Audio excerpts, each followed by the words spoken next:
Hi everyone, welcome back to Crochet Rocks. Tracy here, and well, if you haven't already, don't forget to hit the subscribe button and the notification bell. So I got up a little earlier than usual to watch the Formula One, and I wish I hadn't really. It was just a bit of a frustrating race. I really wanted Charles Leclerc to win, become second, but I wanted him to win. I wanted him to have the win. And poor Sainz, I wanted him to do well too, but it was quite, you know, it was Vegas, so there was ups and downs and thrills and spills, but a predictable end. Anyway, good morning. And Sunday today, traditional lazy day. Well, not lazy for me really, because I have to, once I've got this video done, I have to go shoot my my new giveaway. Shoot, it makes it sound like, you know, it's like a film set or something. But I have to do that. I have to do my new giveaway, and I have to package up the orders for collection tomorrow.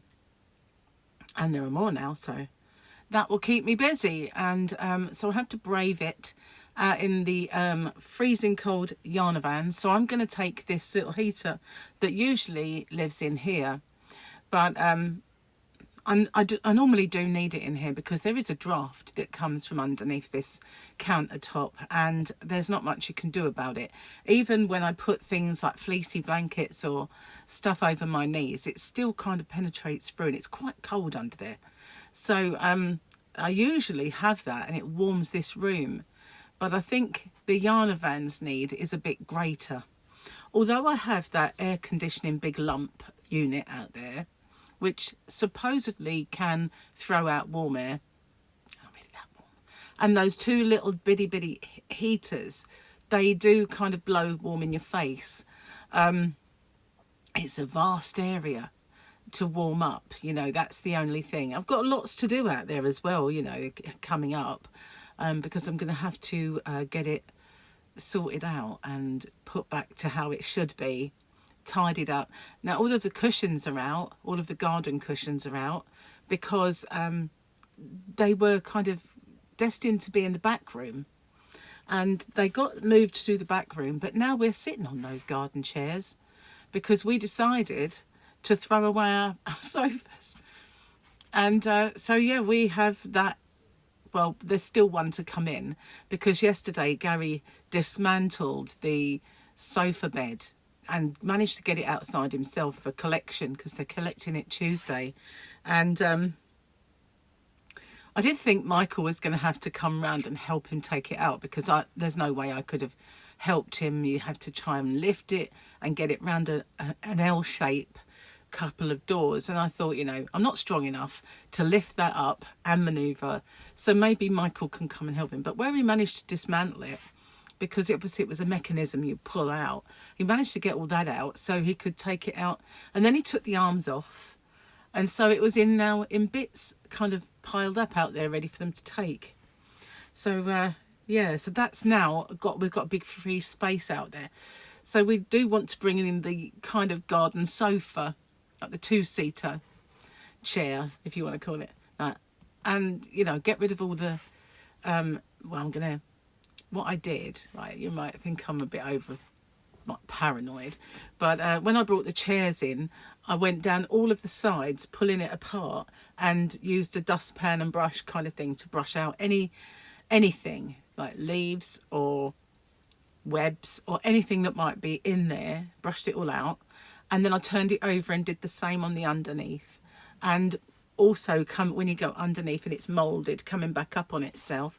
And then I sprayed every single inch of that with spider killer. And then we brought them in. So I've got to do the same to the sofa-y one before we bring it in the house. We've got some drier weather now, so it's not wet anymore. So that's one of the jobs that need doing. And then that will be easy, just because they're so light, just to move them about, you know, when, like, Gary's got to get round with the decorating. Excuse me, I've got an itchy nose. And it was right on the end. So, yeah, weren't picking it. No, don't do that. Well, you know, it wouldn't be done, would it? Sit here Finger jammed up this snitch. No. Wouldn't be cricket. So where are we up to? Oh. Have I on that one? Yeah. I heard that old-time hockey players get Jerry hat tricks. You could say the same about soccer players, couldn't you? It's an unusual light. It's reflecting everything on the back wall. I like that one a bit, so we'll do that. Okay, there you go. It's off. Okay, so I'll put that up there for now. Goodness gracious, look. I think we're only just about halfway through this book. I wonder if we'll ever get round to those big fat books that I received in my Happy Meal. Okay, so there we are. And I didn't even got them ready, and I didn't even use my specs, which, you know, they are gigantic. They're quite big. In the shop, they didn't look this big, but wow, aren't they big? And I don't really like seeing myself that much. You know, I prefer to see me like this because, you know, this is probably softened in my eyes, if you know what I mean. Less clear is the word. Yeah. Oh, I think I need the fan now. I've got all hot. It's really sunny today and mild. They did say it was going to get really mild. No heating on at all in the house, and I'm hot. So double figures, and honestly, it was absolutely bitter.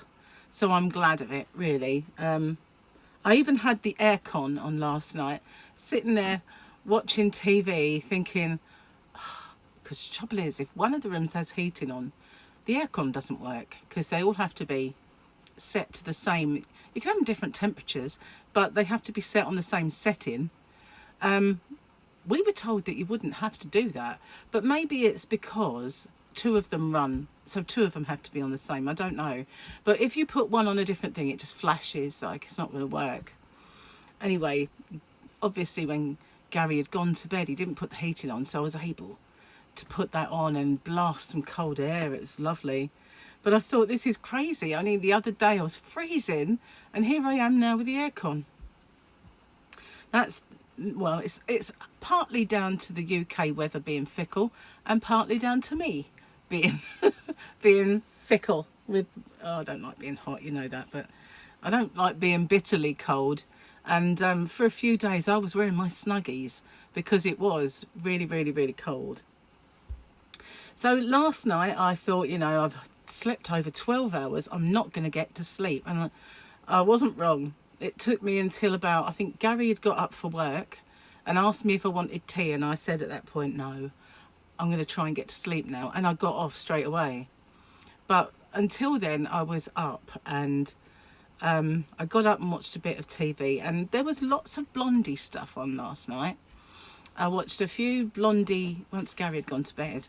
I didn't really want to watch a drama, do you know what I mean? So when I looked, there was a Blondie at the BBC, a Blondie concert, and something else Blondie.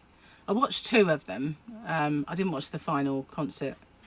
Old Grey Whistle Test, which was, if you're not familiar with it, it was a very kind of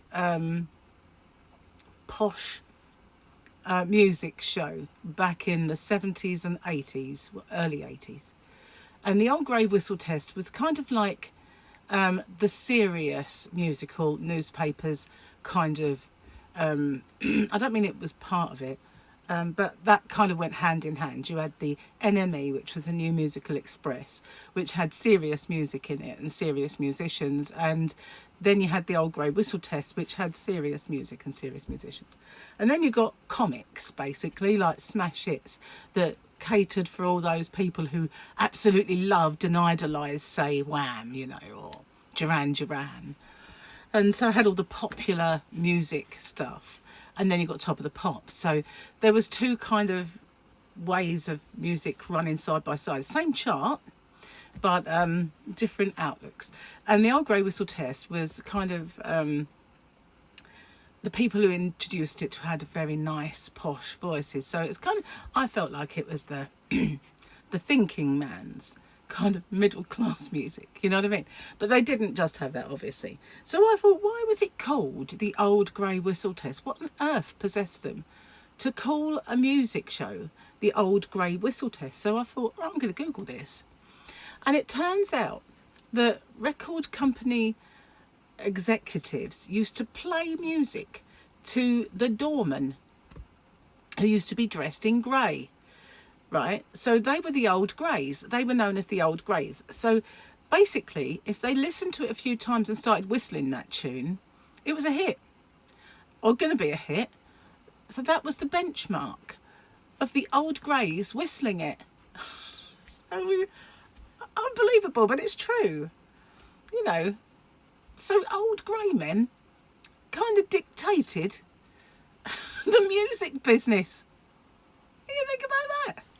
It's like, you know, you think that explains the Old Grey Whistle Test in a nutshell, and enemy to me. But, you know, if you were a musician and you were looking for a band, you could look in Enemy and in the classified ads, because it was serious stuff. Not like, you know, someone in Duran calls George Michael, that he's saying, look, he looks like the guy from the Kentucky Fried Chicken advert with it like his outline, and then they started putting that on boxes and stuff like that just to sort of prove it, you know, stuff like that, you know, was trashy. And then you got serious. Whoopsie. Anyway, so I didn't watch the Old Grey Whistle Test because I watched it the first time round and I weren't impressed with it. So I mean, I remember watching that concert thinking, oh no, I don't think I want to watch this. It wasn't great live. But I did watch the other thing, and halfway through the second one, and I paused it, and then I noticed there was a third one on. I thought, why is there so much Blondie on tonight? And I thought, oh, I hope nothing bad has happened. You know, that's because it was when people get to a certain age, that's what you think, isn't it? Oh, I hope they're not dead, you know, that sort of thing, or one of them. So kind of I Googled it, and they were fine. So it was just a Blondie night for no apparent reason. Anyway, it was good because it was brought back memories. I can remember my mum saying to me one day, as I deemed to come out of my room, I didn't spend much time in the front room with my parents because my mum had the room too hot. And you know I don't like being hot, but she had a coal fire and she sort of put it to the brim, you know, and the house would be like a furnace. I'd walk out of my room and it'd sting my face because it was that hot. So she'd say, why don't you sit out here with us? And I'd say, Mum, I can't take any more clothes off. With being decent, I can't sit out here. It's too hot for me. And I'd go back in my room and open all the windows because I've got to cool down. So anyway, I had to leave my room from time to time to go to the toilet or something. And we had a bungalow, so obviously I walked through the lounge. And she said, who's that woman that screams in your bedroom? And I thought, oh, that doesn't sound at all right, does it? Oh, there's nobody in there, Mother. What are you talking about? And then I suddenly realised she meant Debbie Harry. And I went, she's not screaming. It's Debbie Harry. You know, because I did used to play Blondie rather a lot. But I thought it could have been Kate Bush occasionally with Wuthering, you know, that one. But it was probably Debbie Harry because I played Blondie a lot. So yeah, and I always thought that Madonna copied her, you know, jumped on that particular bandwagon and off went Madonna into the stratosphere. But I don't think if there was a Blondie, there wouldn't have been a Madonna, really. But yeah, I kind of was a big fan in the day, so I watched a few of them. But 3 was pushing it for me. So I thought, I'm going to try and go to bed, but it didn't work out. So I got up, went back to bed, got up, went back to bed. So you know what I did in the end? I thought, I'm not sleeping. I'm going to go and do my derma roll in for the first time. I'm going to do my very first derma roll. And so I did at 2 a.m. There I was in the bathroom thinking, this is going to hurt. I don't know. And I put some numbing cream on. And I thought, okay. Then I read you have to wait half an hour. And I thought, I can't do that. I'm hoping to be asleep in half an hour. So, you know, I thought, be brave. Just get on with it. So I did. And it didn't hurt that much. It wasn't like, oh my God, I can't do this to myself. At the time it was like, It sounded like Yoda. It wasn't. Anyway, yeah, I braved it and I did it, and I thought, I can do that. That's quite easy. I don't even need the numbing cream. And then as I laid in bed, I felt this tingling all the time, and I thought, maybe I shouldn't have done that. I've kind of overstimulated myself, and I can feel it. But then, you know, as I say, Gary got up and asked if I wanted tea. But by this time I was thinking I am tired enough now to get off to sleep. So, yeah, my first derma rolling session. I didn't do it live on camera because I said I was going to do this over on Rocksteady, but I wasn't sure if I was going to do it live on camera or not. Maybe I'd have to say the first time I probably wouldn't, because I've got to get used to it. And I know, you know, it's in front of everybody, it might be like, ah! You know, I didn't want to do that. And now I know it's not going to be like that. I might. Anyway, I did it. And, yeah, I'm going to carry on. I've got all the component parts now. I was waiting for them all to arrive, and then I was ill, so it kind of stopped me. Whether that was part of the jab or I had a virus or both, I have no idea. But I'm feeling a lot better now. Thank goodness for that. Anyway, what else have I got to tell you? Don't know, really. No, I don't. We've got quite a lot of appointments coming up, Gary and myself. He's got another MRI, CT scan, I think it is. He's got, you know, about the kidney stone. I think they want to have another look and see if it's gone or if it's still there, because they said if it was still there, they were going to go take it. And he said, I'm not going. He said, you are. You know, he said this before, you know, when he was diagnosed with angina wrongly. I'm not going back. And I went, you are, you've got to. But no, I don't want any of those angiogram things. I don't want to go. And yeah, of course he does go. But he always says, I'm not going. And I go, yes, you are. If I can go and have major surgery, then you can go and get your CT scan, okay? So, yeah, and I've always got that one in my arsenal to throw at him, you know. If I can go through what I did, get up there and get your scan. And I said, you know, you won't feel anything if they do have to go get it. And he went, well, I'm not worried about that. I'm worried about afterwards. It'll be out, and it'll be gone. So, yeah, you know. I know it's down there, so that's why it's a bit of a worry, you know. But yeah, we've got that coming up. I've got patch test 1 week. A few days later, going and removing said patch test. I've got another appointment. I've got a cancer checkup, and there is another one. Oh, podiatrist. So you know when you're getting on a bit, when you can measure your life in what appointments you've got coming up. At least Gary's only got one, so, you know, he's still younger than me. He always will be, I know. But, yeah, think himself lucky. Could be me. Could be going backwards and forwards. I might as well just get a parking permit for the year. I don't know. Still, got to be done, I suppose. I've got to get an answer to all these questions. I don't know. It's not right, is it? Anyway, what else have I got to tell you then? There was things, and I should have written them down, I know. But, you know, I didn't. Life is so disrupted around here, that's why. Every room is kind of had a knock-on effect. And not only that, there's Christmas presents in the mix and nowhere to put them. So I've got a little corner of the room that I can dedicate to them. But that means I have to move other stuff away that I might want to get my hands on. Like, I've got different pairs of boots in boxes because there's no real... I've got a shoe rack coming, but there's nowhere to put stuff like that. And I like to keep them nice. So I've got boxes and I put them on the shelves. So if I need a certain pair of boots, I can get them off. I don't have that many pairs, but I've got a pair of Uggs and a pair of old ones that I really love. They've got fur inside and they're lace up. I've seen better days. Then I've got the pair that had the sparklies on, and then they give me a new pair when the sparklies fell off. I've got that new pair of those. And then I've got another pair that have got gold kind of up the sides and up the front where the laces are. and they're huge. They're kind of quite huge. So then I've got a couple of pairs of nice trainers that are in boxes as well. So they usually live on there, and so do these baskets and kind of I don't know what you call them, boxes and baskets of bits of makeup that I never really wear that often, but when I do want to wear it, I want to be able to get my hands on it. So I thought, well, where can I put that then? So I kind of cleared out the cubbies that I had yarn in, took the yarn out, so I could put a few of those things like, oh, and there's a few handbags over there that I, going out handbags and things like that. So they've now all gone into the cubbies, so the Christmas presents can go on the shelves and stack up. Because I can't get to it once. I'm not tall enough to reach over.